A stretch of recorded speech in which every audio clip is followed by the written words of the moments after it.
Tribal જે માલિકો છે તમે આપો ને એને જોઈતું હોય. આજે તમે આદિવાસી નથી રહેવા દીધું, આધુનિકતામાં આવી ગયો માણસ.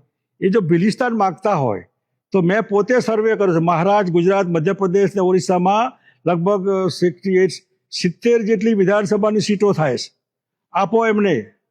મેં દાહોદ જિલ્લો આદિવાસીઓ માટે આપેલો, પાટણ જિલ્લો અમારા ક્ષત્રિય સમાજ માટે મેં ડેવલપ કરેલો, આ નર્મદા જિલ્લો નર્મદાની યોજના માટે કરેલો, ગાંધીજીનું પોરબંદર ગાંધીજીને ધ્યાનમાં રાખીને કરેલા. એમ આ ભિલિસ્તાન એમને આપો.